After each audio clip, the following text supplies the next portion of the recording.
মুফতি মোস্তফা কামাল খন্দকার সাহেব, শিক্ষক, দারিয়ার মাঠ মাদ্রাসা। আসসালামু আলাইকুম ওয়া রাহমাতুল্লাহি ওয়া বারাকাতুহু।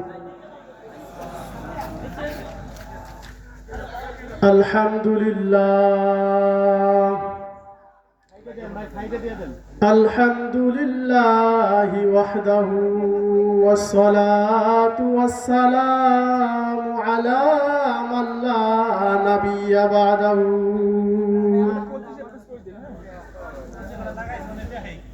মুহাম্মাদ ইবনু আবদুল্লাহ আল-হাশিমিল কুরাশিল মাক্কিল মাদানী সালাওয়াতুল্লাহি আলাইহি ওয়া সালামুহু। قال الله تعالى في كلامه المجيد وفي فرقانه الحميد.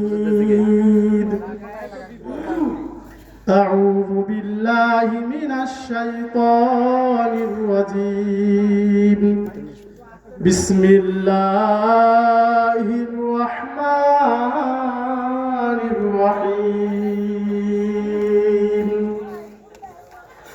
الذين يذكرون الله قياما وقعودا وعلى جنوبهم ويتفكرون في خلق السماوات والأرض. ওখান থেকে আপনি চেহারা দেখতে পারবেন। ربنا وقنا عذاب النار.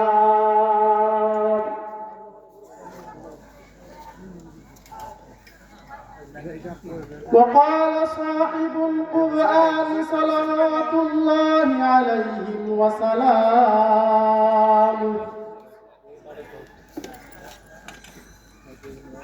كلمتان حبيبتان إلى الرحمن خفيفتان على اللسان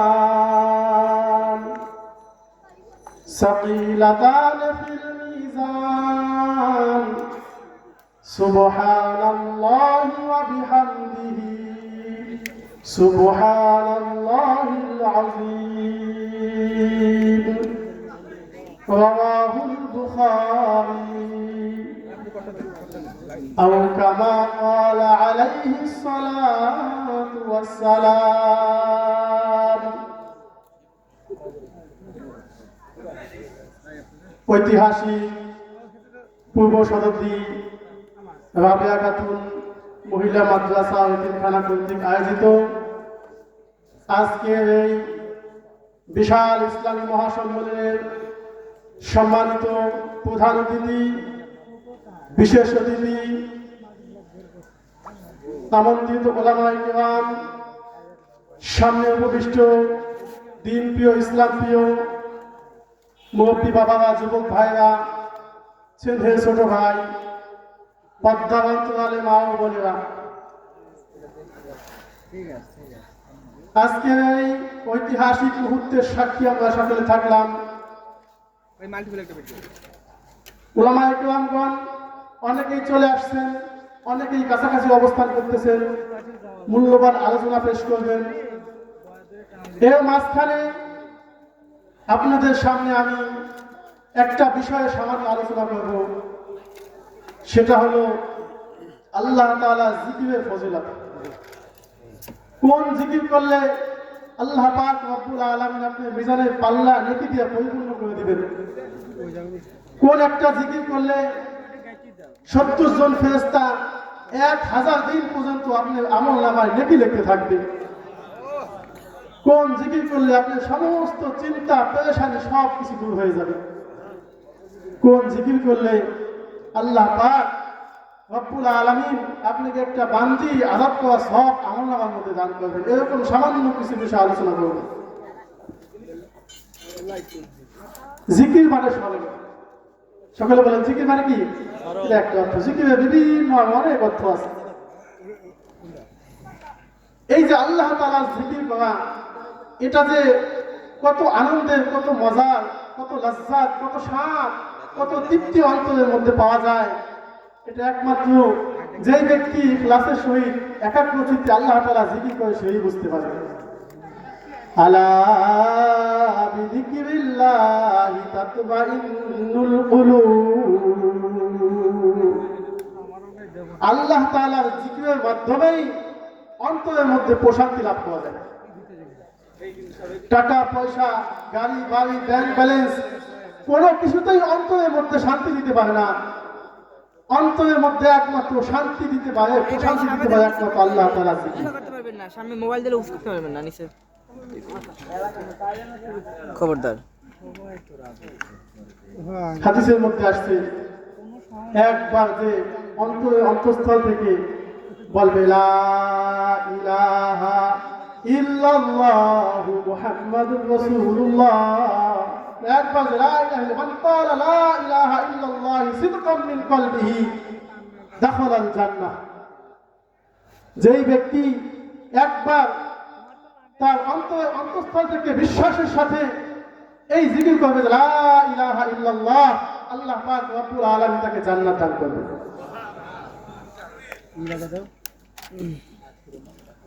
হাদিসের মধ্যে আসছে একবার যদি লা ইলাহা ইল্লাল্লাহ কি এক পাল্লায় রাখা হয়, আর সাত আসমান সাত জমিনের পৃথিবীর মধ্যে যা কিছু আছে সব কিছু যদি অন্য এক পাল্লায় রাখা হয়, তাহলে এই কালিমার পাল্লা ভারী হয়ে যাবে।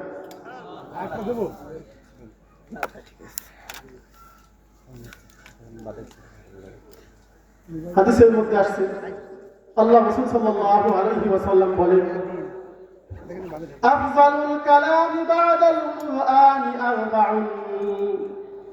আল্লাহ তাআলার কালামুল্লাহ তিলাওয়াতের পরে সবচেয়ে উত্তম বাক্য হলো চারটা। বলেন কয়টা? চারটা। মুখস্থ করবে, কিছু আমল এই রাজীবন কাজে লাগবে। বয়ান শরীফের হুজুর দেখতে আসছে থেকে বড় ওলামায়ে কেরাম আসতেছে, আমি শুধু কয়েকটা আমলের কথা বলে যাই। আফযালুল কালামি বাদাল কুরআনি আরবাউন। পবিত্র কুরআন তেলাওয়াতের পরে সর্বোত্তম কালাম হলো চারটা। কয়টা? সুবহানাল্লাহ, বলেন সুবহানাল্লাহ, আলহামদুলিল্লাহ, ওয়ালা ইলাহা ইল্লাল্লাহ, আল্লাহু আকবার। সুবহানাল্লাহ, আলহামদুলিল্লাহ, লা ইলাহা ইল্লাল্লাহ, আল্লাহু আকবার। কোয়া যাবে তো ইনশাআল্লাহ? কত ফজিলত। হাদিসের মধ্যে আসছে আত্মহু শাতরুল ঈমান, পবিত্রতা হলো ঈমানের একটা অঙ্গ। আলহামদুলিল্লাহি তামলাউল মিজান। আর যে ব্যক্তি একবার একাগ্র চিত্তে একমাত্র আল্লাহ তাআলা সন্তুষ্টির জন্য আলহামদুলিল্লাহ বলবে, তার মিজানের পাল্লা নেকি দিয়ে পরিপূর্ণ করে দেওয়া হবে। সুবহানাল্লাহি তামলাউল মিজান। আল্লাহ রাসূল বলেন সুবহানাল্লাহ মিজানের পাল্লাকে পরিপূর্ণ করে দিবে। আলহামদুলিল্লাহি ওয়া সুবহানাল্লাহি তামলাউ মা বাইনাস সামাওয়াতি ওয়াল আরদ। হাদিসের মধ্যে আসছে সুবহানাল্লাহ, আলহামদুলিল্লাহ আসমান জমিনের মাঝখানে ফাঁকা জায়গাগুলো নেকি দিয়ে ভরে দেয়। সুবহানাল্লাহ।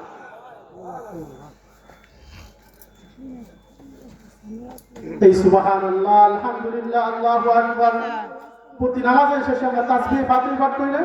33 বার সুবহানাল্লাহ, 33 বার আলহামদুলিল্লাহ, 34 বার আল্লাহু আকবার। কি ফজিলত শুনেন। হযরত আলী রাদিয়াল্লাহু তাআলা আনহু এক সাহাবীকে বলতেছেন, হে আমার ভাই, আজকে আমি এবং আমার বিবি হযরত ফাতেমার একটা ঘটনা তোমাকে শোনাবো, যে আল্লাহ রাসূলের জামানায় আল্লাহ রাসূলের বাড়িতে সংঘটিত হয়েছে।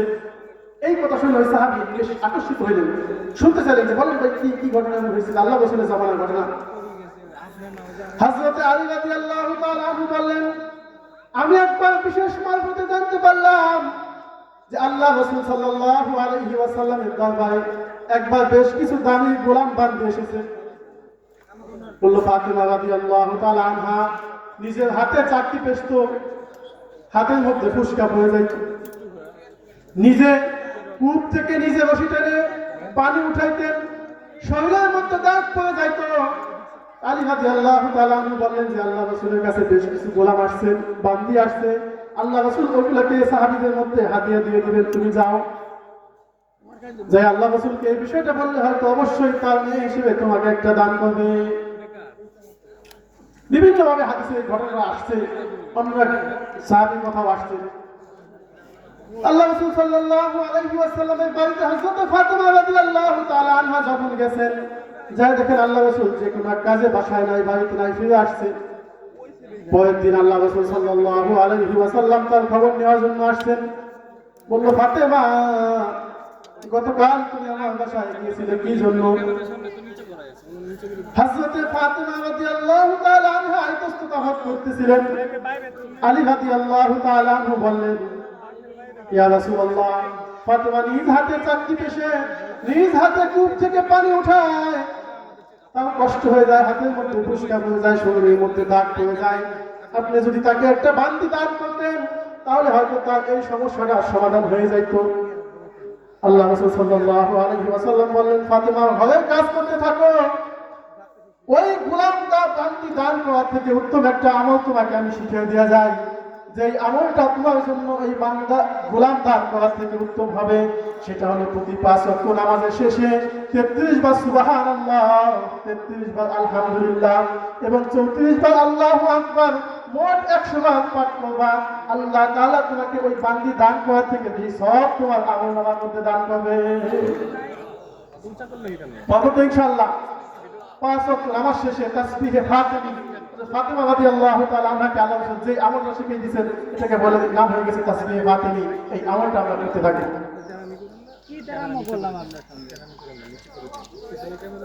জিকিরকারী কত ফজিলত আল্লাহ পাক রব্বুল আলামিন দান করবেন।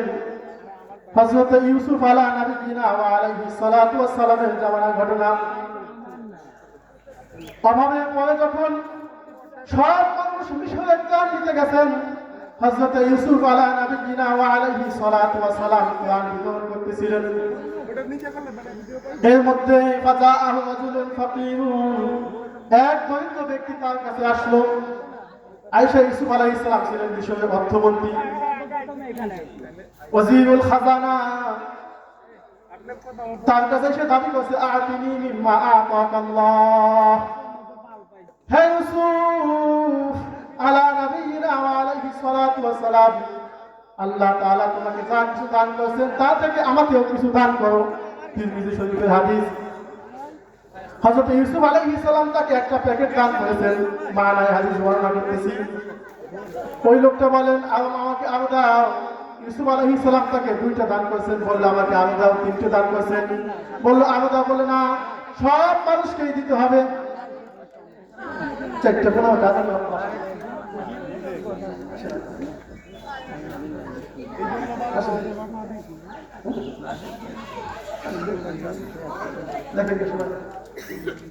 মসজিদে আজান নামাজ পড়তে হবে।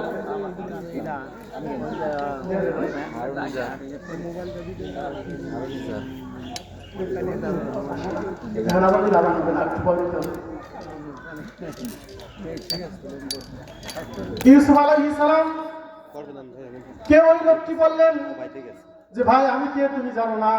বলো যে কে তুমি? মান আনতা? ক্বালা আনাল্লাযী শাহিদতু লাকা ফিল বারাআহ, আমি ওই ব্যক্তি যে জুলেখার তোহমত থেকে আমি তোমার পবিত্রতার ব্যাপারে সাক্ষ্য দিছি। জুলেখা তোমার নামে জিনার অপবাদ দিয়েছিল, ওই জিনার অপবাদ থেকে আমি শিশু অবস্থায় ফিল মাহদি, একেবারে শিশু কোলে শিশু থাকা অবস্থায় তোমার পবিত্রতার ব্যাপারে সাক্ষ্য দিছি, তোমাকে ওই অপবাদ থেকে বাঁচাইছি।